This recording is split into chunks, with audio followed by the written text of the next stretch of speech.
আগরতলা পৌর নিগমের উদ্যোগে শারদ সম্মানকে সামনে রেখে এক গুরুত্বপূর্ণ বৈঠকের আয়োজন করা হয় পৌর নিগমের কনফারেন্স হলে। এই গুরুত্বপূর্ণ বৈঠকে উপস্থিত ছিলেন পৌর নিগমের মেয়র দীপক মজুমদার সহ আরও অনেকে।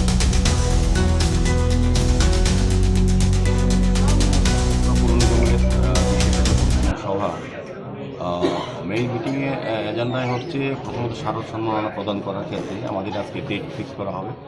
আপনারা জানেন আমাদের আগরতলা পৌর নিগমতে প্রতি বছরই যারা আগরতলা শহরে 11টা ওয়ার্ডের মধ্যে যারা ভালো ভালো পুজো করেন বিভিন্ন বিষয়ের উপরে আমরা পুরস্কৃত করা হয়, শারদ সম্মান প্রদর্শন করা। তো এই মাসে আমরা আজকে ডেট ফাইনাল করব, খুব সম্ভবত 30শে ডিসেম্বরের আগে আমরা কোনো একটা ডেট ঠিক করে আজকে আমরা জানিয়ে দেবো কবে শারদ সম্মাননা দেওয়া হবে। তারপর আছে আমাদের আপনারা জানেন তৃতীয় বর্ষ 8 ডিসেম্বর আমাদের 3 বছর পূর্তি হয়েছে আগরতলা পৌর নিগমের।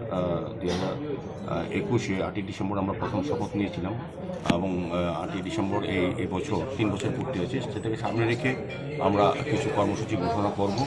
বিভিন্ন ওয়ার্ডে আমরা আজকে আলোচনা করা হবে, সবার মতামত নিয়ে আমরা আজকে সিদ্ধান্ত করব যে 3 বর্ষ পূর্তিকে উদযাপন করার ক্ষেত্রে ওয়ার্ড ভিত্তিক কী কর্মসূচি গ্রহণ করা হয় সেভাবেই আজকে বিভিন্ন বিষয় নিয়ে আলোচনা। আগরতলা শহরের সার্বিক উন্নয়ন এবং মশা বিষয়ে মশার যে কিছুটা উপদ্রব বেড়েছে বিভিন্ন কারণে সেগুলি নিয়ে পর্যালোচনা হবে এবং তা প্রতিরোধ করার জন্য ব্যবস্থা গ্রহণ করার জন্য সিদ্ধান্ত নেওয়া হবে। মোটামুটি এই 3টি বিষয়ে আজকে আলোচনা।